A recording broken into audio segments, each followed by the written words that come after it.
سلااو ڕۆژ باش هەواڵێن هێژە تەماشەوانên عزیز دیسا feleketeke hatiye serê Kurdan li Silêmaniyê şerê navxwayî derket hûn dikarin weke darbê jî bibînin hûn dikarin weke êrişa navxwayî şerê birakujî jî bibînin çi dibe bila bibe doh êvarê li Silêmaniyê huzûr tune bû vê serê sibê saet sisiyan de şerekî navxwayî derket di navbera Pizmaman de bi qasî 10 kes ji her du aliyan şehîd bûn. Mesele ev em çawa bikaribin ji nav derbikevin. Mesele çi ye? Çawa ye? Kîjan alî ji kê çi dixwaze? Em hinekî behsa vê meselê bikin hevanno. Heyf e ji xwe fikrê me hûn zanin, fikrê we jî ji xwe kivşe ye. Dîsa jî em meselê ji we re pêşkêş bikin. Niha me got mesele çi ye? Di nava bültenê de em ê mesele kî çawa sûcdarî li kîtîne aliyê yenekê di wê qenaetê de ye ku Rêveberiya Silêmaniyê ku Lahur Şêx Cengî xwestiye darbe çêk bibîne pêk bîne di nava amedekariyên darbê de bîye û ji ber vê yekî avêtiye ser mala wî xwestiye bixebin çavan wan jî îtiraz kiriye li dij derketine şer derketiye. Mesele ev e ama ev îddiayên darbê bi me xerîb nayên dema ku merov bixwaze muxalîfê xwe têk bibe yan jî zorê lê bike merov elbet hin hincetan diafirîne. Di vê derê de ez meselê nizanim. Ez nikarim ji sûcbariyekî bînim ji aliyê Bafil re yan jî ji aliyê Lahor re. Ez nikarim her du aliyan jî sûcdar bikim. Ji ber ku heye me ji meselê tune.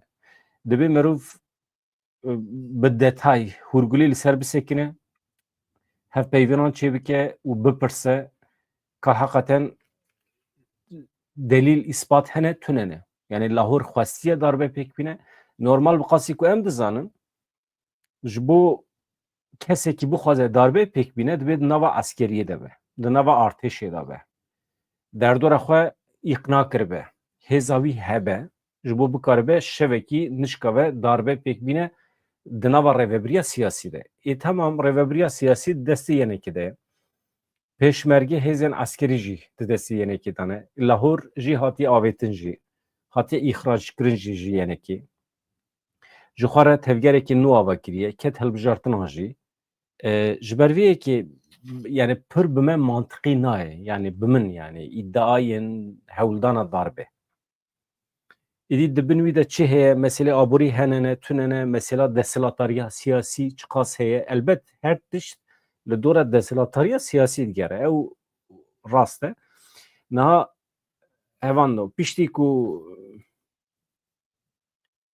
dara tu werî baş dibe. Yani eger agahiye te hebe yani ez dixwazim tu tevlîbî pêşî tu were ka ez temam were dara xweş dibe li ser vê meselê. Ama em her du aliya jî nehîşînin baş dibe. Çünkü ez naxwazim di vê demê de her du aliyan jî sûcbar bikim. Tamam. Dara eştera linkê bişînim hema keremkê were jor.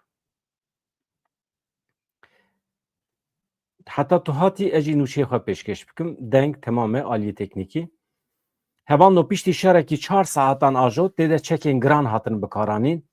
Tank, top, dron ew dronên li hewa li ser asîbanê Silêmaniyê ji aliyê Kîv hatiye bikaranîn heqeten ciyê mereqê. Ez dîsa ji dewleta Tirkiye dikevim şipê. Mîna ku dewleta Tirkiye bêje firsend ev firsend ka ez êriş bikim. Lahor Şêx Cengî bi tevî du birayê xwe hatin girtin di pevçûnan de sê endamên hêzên ewlehiyê hatin kuştin. 10 jî birîndar bûn. Em dikarin weke şehîd pênase bikin her du aliyan jî. Ji aliyê Lahor Şêx Cengî jî dibêjin heft hevalê wî jiyana xwe ji destan e. Saziya diş terorê şiyarî da got girtina wan tenê qonaxa yekem ye cezakirinê ye.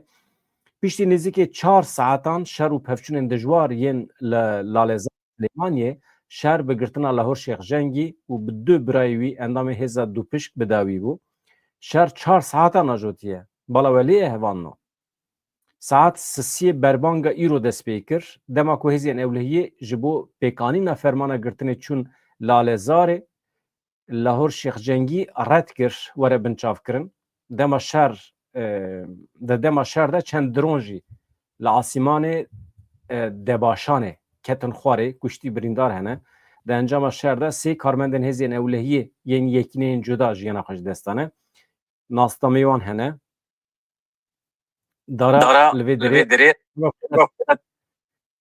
روناهی لپشته هنه سوی تتاریه که حتی تو هاتی از چند نوچه درنجی بخونیم ناسنامه وان آری شیخ سوات طلبانی کارمند دشتروری سلیمانیه دیار سرحد حکیم کارمند هیزا کماندوی سلیمانیه سرمن علی کارمند هیزا اپراسیون سلیمانیه ده کارمندین ین اولیهیجی بریندار بونه دشرده تانک توپ زخپوش gelek جورین چیکان هاتن بکارانین مجبور رو گود درون جی هاتن بکارانین جبلی زیان انجانی زراره که مزن گهشتیه جی گشتیاری ین هرم اومالن دردوری جی مدیایا نزدیک یعنی که وینین چلو حیش کسین که دشارده هاتنه گرتن جی بلاو کرد تواهیا هیزا دناوا لالزاره ده هفته و حد کفس بونه yani tevli şer bune. Lahor Şeyh Cengi bi maddeya 56 ya yasaya cezayan ya Irak'e te suçbar kirin. Çavkaniye yeneke dibêjin ku hewl daye darbe pêk bine. Xwestiye ewlehiya Silêmaniyê tek bibe. Eger ev suç li ser wî were îspat kirin dibe ku heta 7 salan jî zindanê de bimîne. Qedera Lahor Şeyh Cengî û malbata wî wê çawa be ew jî pêşbîniyekê heye. Xuya ye pêş de hatiye axaftin jî. Lahor Şeyh Cengî birayê wî Polat wê di zindanê de bimînin. Hevjîn û zarokê wî ji bo Swêdê, xuşka wî jî tevê zavayê wî jî wê ji bo Brîtanya werin veguhestin. Serokê Bereya Gel Lahor Şeyh Cengî û birayê wî Polat Şeyh Cengî, Aso Şeyh Cengî ji alî hêzên ewlehî yên Silêmaniyê ve hatin binçavkirin. Lahor Şeyh Cengî û du birayê xwe di şerê li Silêmaniyê de hatin binçavkirin. Birayê Lahor Şeyh Cengî, Polat Şeyh Cengî, Aso Şeyh Cengî ye. Erê hemî ji malbata Talebanî ne. Yani niha hevalê me dara wê behs bike henekî malbatê jî bi me bidin askirin. Hakikaten dara pişte hêjî ronîye rûyê tek tamam ez ê değişken bibî niha çawa ye niha çawa ye niha çawa ye Tamam ez ana têm cem te dara wê ji me re behsa malbata Talebanî bike Lahor Şeyh Cengî kî ye malbata Talebanî çi qas nava hev dane kuzen û pizmam eleqa wan û eşîret li gorî aynî çavkaniyê Polat Şeyh Cengî bi birîndarî hatiye girtin. Ev binçavkirin piştî nêzîkî 4 saetên şer û pevçûnan li Lalezarê pêk hatiye. Dadgeha Silêmaniyê do biryara binçavkirina Lahor Şeyh Cengî dabû. Hêzên ewlehiyê yên Silêmaniyê avahiya Lalezarê ku baregeha serokê Bereya Gel Lahor Şeyh Cengî ye dorpêş kiribûn. Hêzên ewlehiyê xwestin serokê bereya li ser biryara desteserkirina xwe radest bike yani behsa Lahor Şeyh Cengî dikin lêbelê wî rad kiriye. Bi vîya wê şer û pevçûnan dest pê kiriye. Heft endamên hêza Lahor Şeyh Cengî jî hatine kuştin. Agahî bi vî şeklî heye ama nehatiye piştrast Di dema şer de welatiyên sivîl geştiyar jî li herêmê asê mabûn. Hevdem li gel şerê li Lalezarê li debaşanê jî ku mala serokê yenekî bafil Talebanî li wê derê alozî hebû. Li gorî agahiyan hêzên ewlehiyê teqel çend dronên ku li asîmanê debaşanê dihatin dîtin kirine dronek xistine xwarê yani müdaxilê wan dronan kirine li ser mala bafil Talebanî geriyane. Wekî din mesela bi dronan êrişî baregeha hêzên heftê yenekî kirine li Silêmaniyê. Wekî din temam e. Dara tu Amedî Hani damat eval beden roş baş. Dara em dengê min Dengê min çawa ye niha? dengê te baş e. Dengê min baş e. Bila Hevalê hêja. Berî ku dengê min heye niha? Na ez dengê min li me ve ama bila heval Deqekê dengê dara baş bibêjin herêm dengê min niha ez dengê te gudar dikim.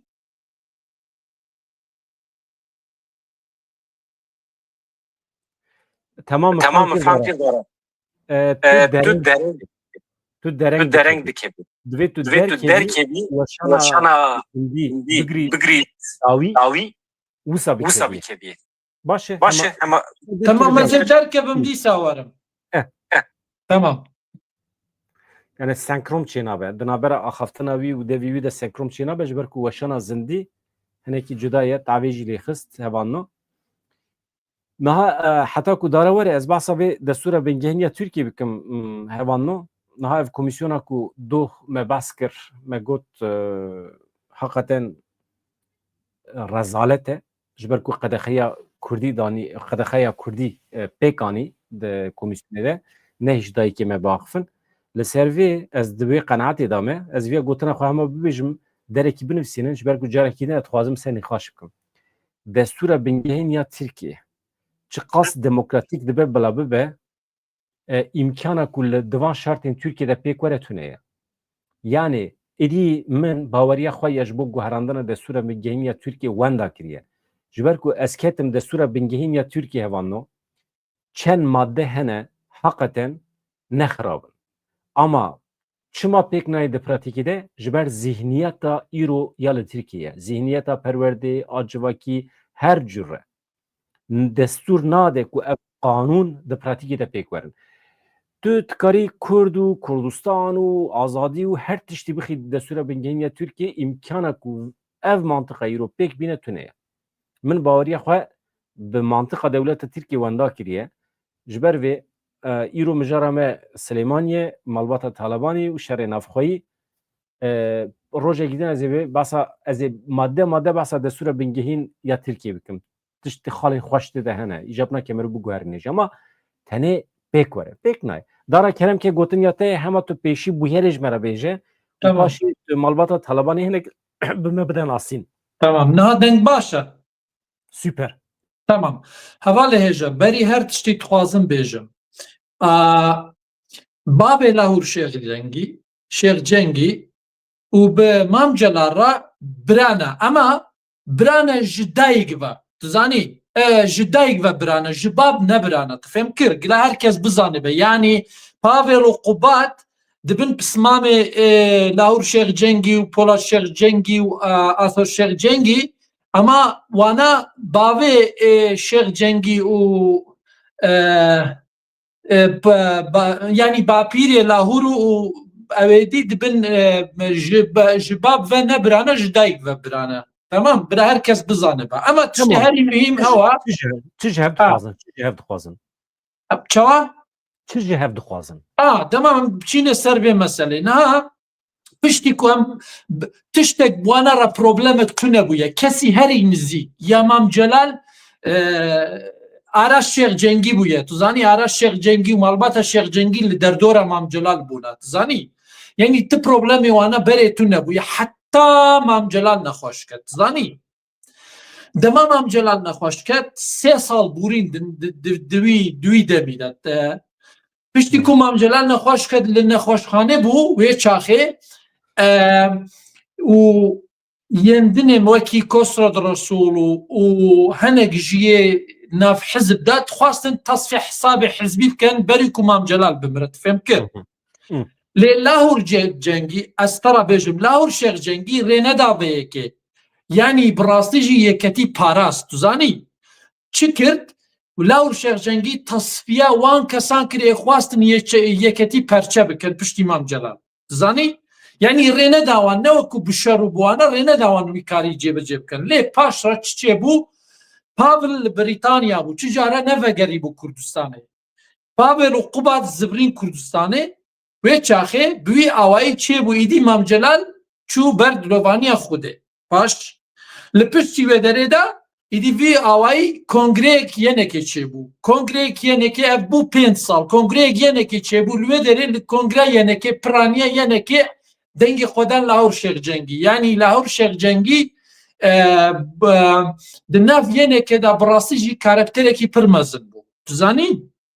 Lê wana dîtin telîke heye. Yani kurên Mam Celal em bêjin, kurên Mam Celal bi taybetî li pişt vê projeyekî hebû Şanaz İbrahim Ehmed hebû. Şanaz İbrahim Ehmed dibe xuşka evî, xuşka Hêro İbrahim Ehmed هاوژینە مام جەلال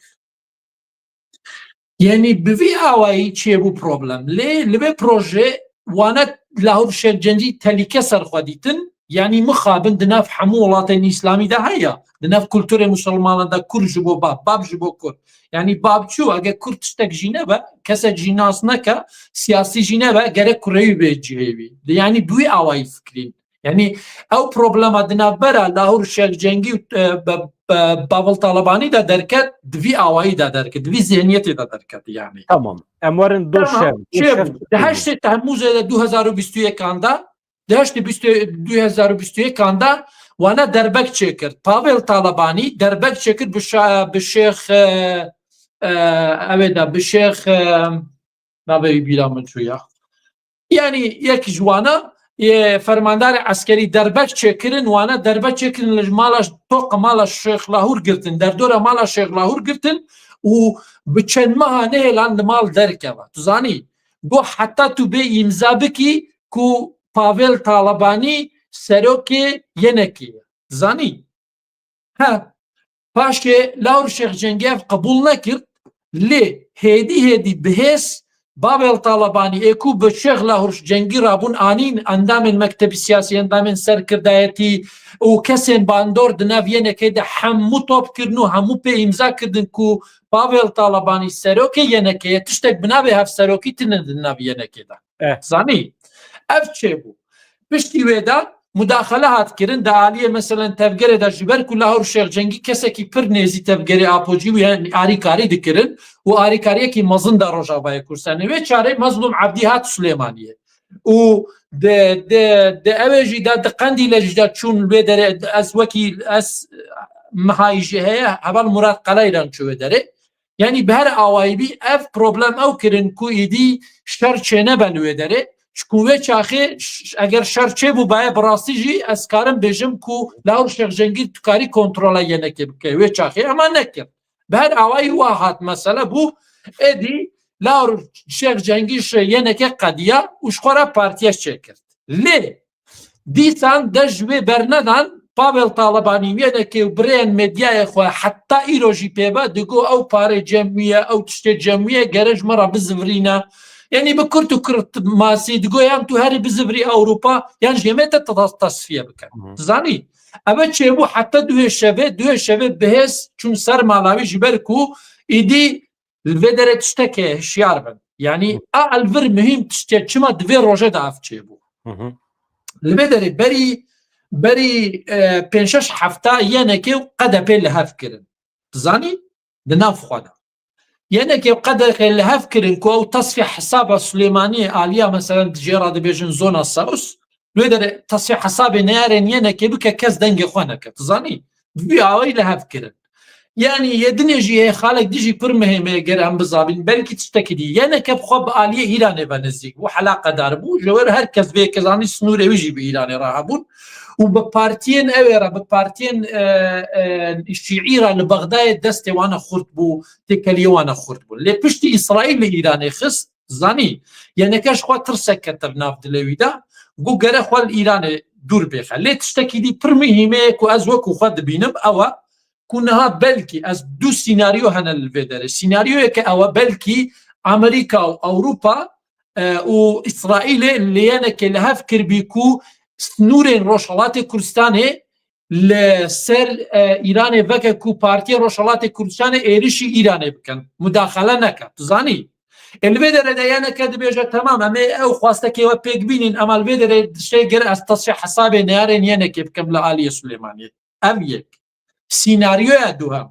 sînaryoya duhem dibe ku tamam dîsan Amerîka û İsraîl û hêzên dinê hêzên NATO dixwazin li Aliyê Sulêmaniyê yenekê tasfiye bikin û herkes jî zanî Lawer Şexcengî zêdetir bi alî Emerîka rabû tu zanî heye belkî vî alî dixwazin îdî qede pe di Aliyê Sulêmaniyê de xurt bibe li wê derê jî kontrol bike û bêxebin destê xwe de ev du senaryo pir muhîm in ku ez li gorî xwe difikirim tiştekî wilo çê bibe ema rojiyê pêşiyê wane bi derdikevin ka çawa çê dibe.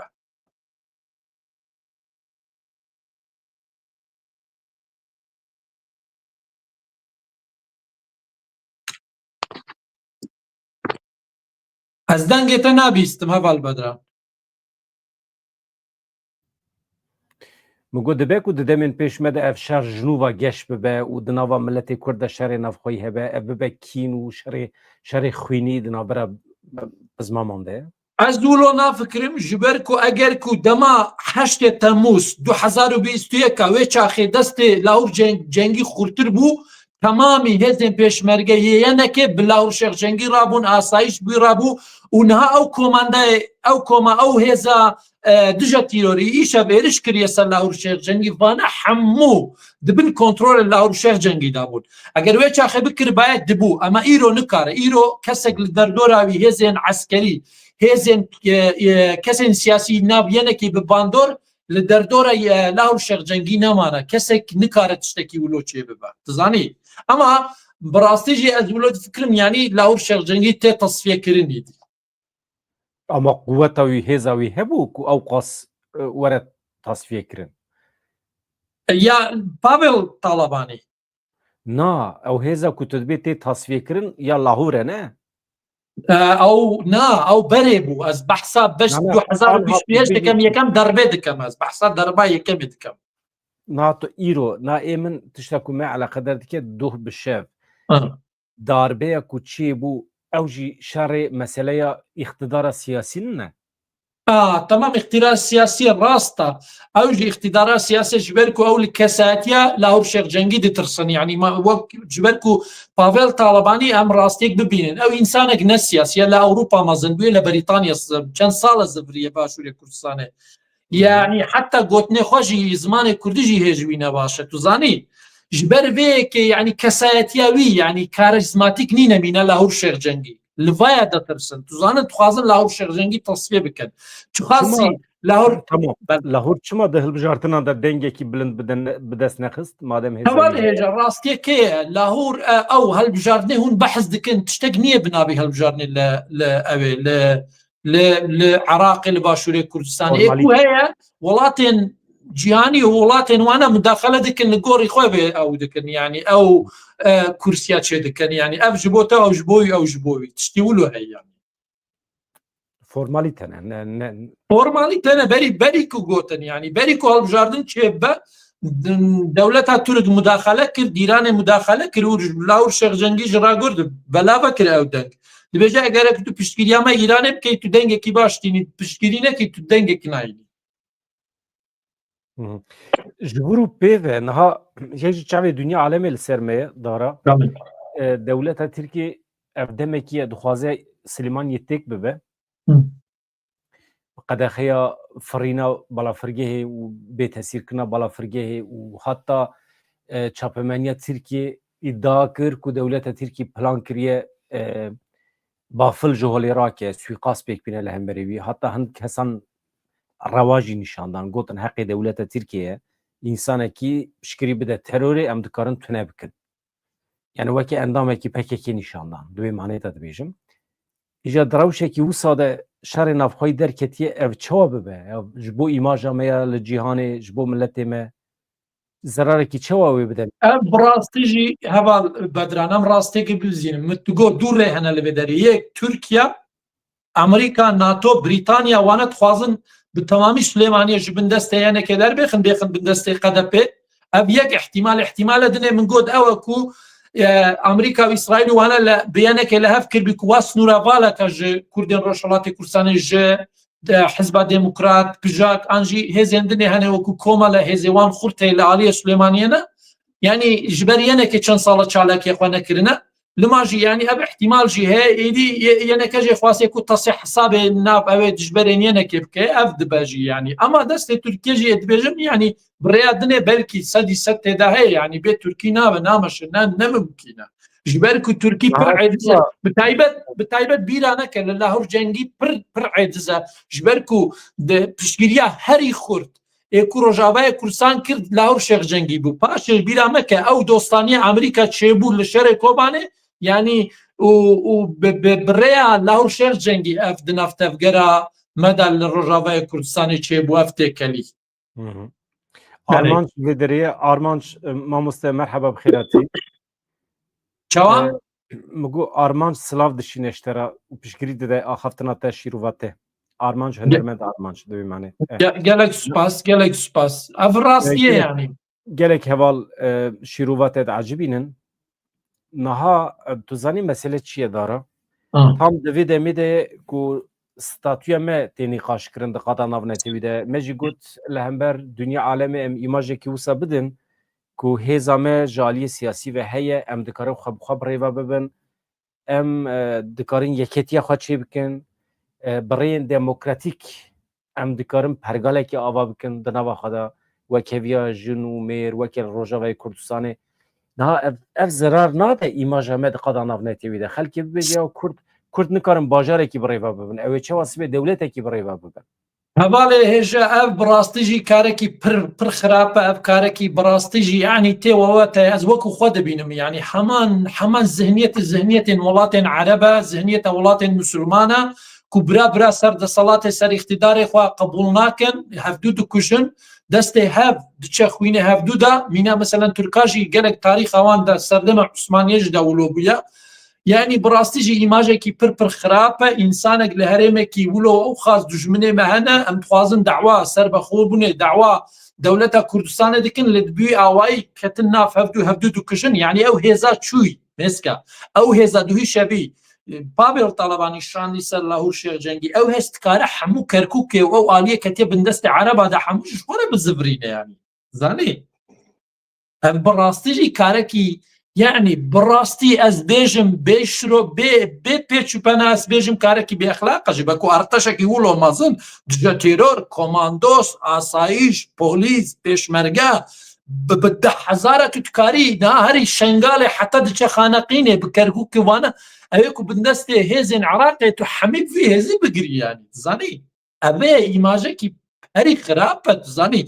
paşê di nav însanê Kurd de yani bê umêdbûnê ew dike çê dike yani diçîne vaye dilo ez bixwe ku Kurdek êdizim duî şevê ve ez belkî heta çara jî nerazam pir êdizim vê yekê yani bi rastî jî Dewleta Tirkiye gelekî razî ye em şîrovegerên Tirkan dibînin kêfa wan tê heqeten şabûne niha belê ji ber ku bi taybet ji bo ku Lahûr Şêx Cengî bi rastî kedekî mezin da yani bi her awayî di aliyê siyasî de di aliyê eskerî de di aliyê madî de bi milyonan dolar piştgiriya tevgerama kirine yani însanekî pir welat parêze mixabin yani tiştekî wilo çê bil ser serê wî îro di mesela detayên şer de agahiyet de heye dara çend kesan jiyana xwe ji destaye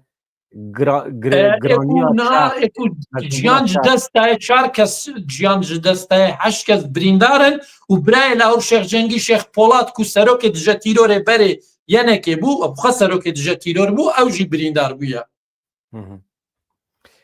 û bêguman zerer dane derdorê mesela mala Şêx Lahûr malekî mezin e zanî bi ûtelek jî di rexwî hebû bi ûtêl Lalezal tê nasîn û derdora wî jî yani ew cîranê wan e zererê mezin bi harbîciya lê xistine bi çekên giran bi sîlah yani bi rastî jî tikarî bi her awa jî ber ku wana tikarî li derekê dî karî wilo bikin wî bigirin yani ew diçû Silêmanê hat ew lêrê diçû her derekê 5-6 seyare dîv bin tikarîn bi aliyekî wilo bigirin yani vî awayî êrişî sermal û bi hêzekî wilo mezin bi rastî jî karekî mirov yani niza çi bêjim yani bi rastî jî nizam çi bêjim erê wellahî yani ev me jî xengûn dike û gelek şîrovê hene dara divê navberê de şîrovên hevala dixwînim lewma hevalê me xemgînin yani heqeten acizin ji ber vî tu çawa pênasiyê dikî ev şerê birakujiyê ye şerê navxwayî ye şerê desilatariyê ye Vallahi hevalê hêja niha eger ez û tu mesela li vî bajarî bin em û bên bil li hevdû bêxin yani ez û tu li hevdû bêxin bêguman şerê navxwayî ye man şerê navxwayî çi ye yani şerê navxwayî jî xeratir e tu zanî dema du pisman bi sedan sal bi hev re jiyan dikin yani di nav yenekê de wane kesê herî nizîkî Mam Celal bûne tu zanî vî awayî tu dê îro tasî hesabê wana dikî ji ber îxtîdarê yani ev karekî pir bêexlaq ya bi rastî jî xwezî wilo çê nebû baye xwezî wilo çê nebû baye yani yani qaşo Kurdan dawî li şerê birakujî anî bûn دنابرا yeneke pedekê de demekî dirêj şer çêbû. Demekî dinabera pedekê yeneke pekekê de şer çêbû. Hakikaten qira hevanên şerê pir dijwar çêbû. Ama paşê sond xwarin. Her sî aliya jî sond xwar êdî em li hemberî hev şer nekin. Madem em piştgirî nadin hev qet nebe em şer nekin ji hev û du însan nekujin. هەمان مقابن شتێکی دیە یان بەحس ناکەنی قەدە پێشی بەری 3-4 ساڵە عینی تش لە هەمبەری شێغات هەم بارزانی کرد نایەن بزەڤرە کوردستانە یعنی بتە ئاوایی زانی یعنی گەرە ئەوژی ببین ئەوژی میناکە ئەوژی پسمامێ مەسعود بارزانی بوو یعنی هەندێک جاران ملۆت بێژە یا و ناخ بن ji ber ku em bila hevdû bigire em nedibin rastiyan nebêjin dibe tu bi erteşê diçî ser însana malê xelkî û yani hesabê ji bo tu kesî nekî bûyî awayî yani dibe yani em deng nekin ew jî çênabe yani dibe na etem Şêx Barzanî nikare here welatê xwe nikare here cem dayî babê xwe nikare here cem mala xwe waye li Îranê û li wê derê û li Bexdayê ew kirine perîşan kirine yani penaber kirin tiştê wilo dibe yani em naxibin ser bê yekê. Yani tu zanî dara divan 10 salên dawiyê de piştî ku dewleta Tirkiye biryar da bi temamî li herêmê parastileyên medyayê dawî li hebûna gerîla bîne di 10 salê dawiyê de ez bixwe şahidim dewletê çawa zorê li pedekê kiriye ji bo li hember PKK bide şerkirin. Ji provokasyonê bigire heta her cure alîkarî, xizmet sirf ji bo şerekî germ bide çêkirin. Ama PKK xwe nêz nekir. Yani ew alîkî pozîtîf ê rewşê ye. Acizî çêbûn li ser medyayê dijîtiye hevkirin lê di şerê rûbrû da çê nebû tiştekî wisa ew jî serkeftinekî ye. Nizanim çawa dibînin. Heval insanek dema insan Kurd be dema insanekî Kurd be mesela na dema ez wekû Kurd bim eger exlaqê me hebe yani ji bo pare ji bo tu menfaetê dinyayê ez çawa dikarim yani şerê birê xwe bikim han ne tenê şer ya xıyanetê yani xıyanetê bikim yani çawa mirov dikare karê wilo bike yani çê nabe Na ne pereye mesele desthilatariya siyasî jî niha tu hêzekî li hember xwe tehdît bibînî tu bizanibî ku dawî li te tîne mesela mîna Fethullah Gülen û Tayyip Erdoğan her du jî weke birayê hevin bi hevra xwedî aynî îdeolojiyê ne bi hevra derketin bi hevra pêşketin ama yek wextê bixwaze bi tena serê xwe bimîne yek bixwaze dewlemendiyên welêt bixe xizmeta xwe û yê din jî mesela civata Fethullah Gülen zêdetir entelektüel bû. Zêdetir dikarî bû da keta nava dewletê. Dewletê birêve bibira. Tayyip ev firq kir. Derdora Tayyip jî ji cahîlan pêk tê heqeten.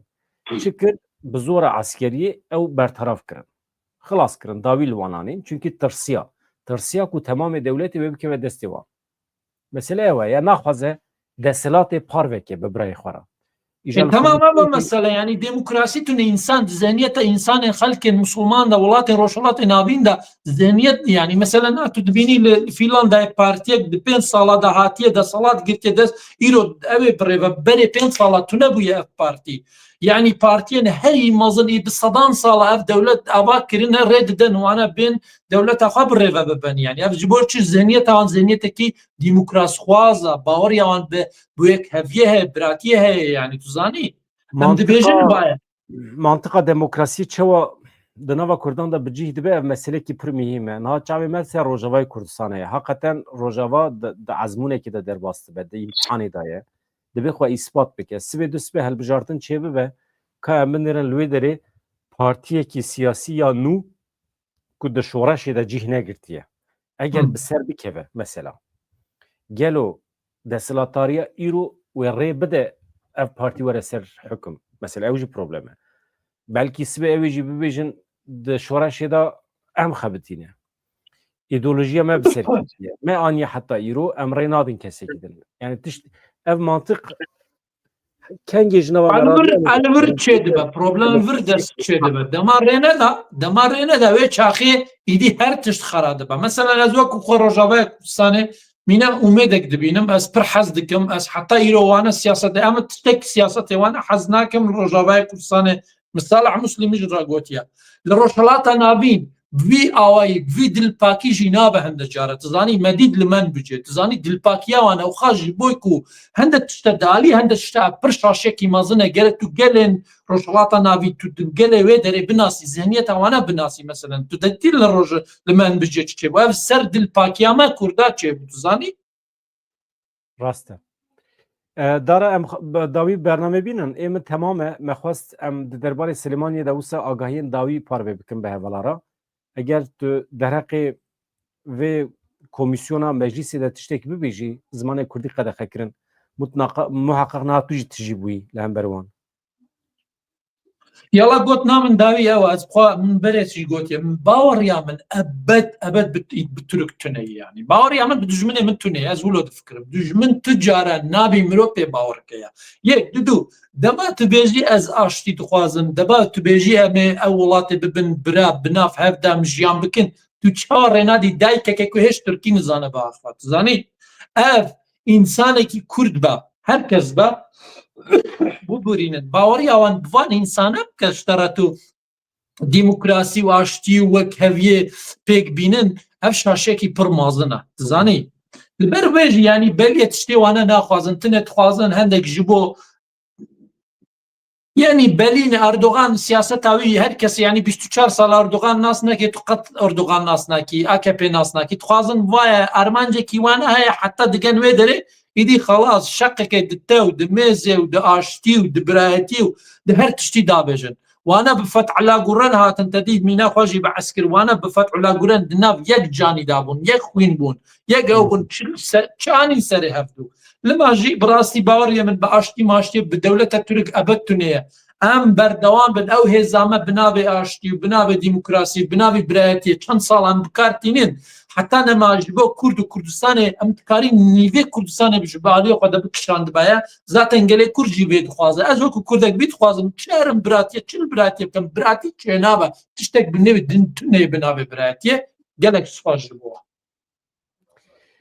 Malatya Avadara hevan no ejwar rica dikim du hêvalê me bernameyekî pir dirêj çêkir bi kawa Urmiye Kakşar Oramar ra di nava sohbeta wan de hûn ê bibînin Rojhilatê Kurdistanê çawa ye hûn ê dewlemendiya wê derê nas bikin dengbêjê wê rewşenbîrê wê derdorê wê aliyê civakî yani sosyolojiya Rojhilatê Kurdistanê hûn dikarin bibînin di wê bernameyê de me dît ku bavê kawa Urmiye dengbêjekî navdar e fotografê wî li ser pûla postê xistiye dewleta Îranê hezar nesû heftê nihande ji wan rica dikim bibin abone bibin endamê vê kanalê û bernama doh ya kawa hûn temaşekin hûn poşman nabin hevalek jî heval bedran hevalekê bi navê Mansûr Ezîzî ji Rojhilatê Kurdistanê ye ew şirovekarekî pir baş e bi rastî jî û ew însanekî welatparêz e çiqas jî nêzî tevgerê me tune ye ama pir piştgirî de Rojavê Kurdistan şoveyên pir baş dike ye ez xwazim wê jî bînî bernamê ew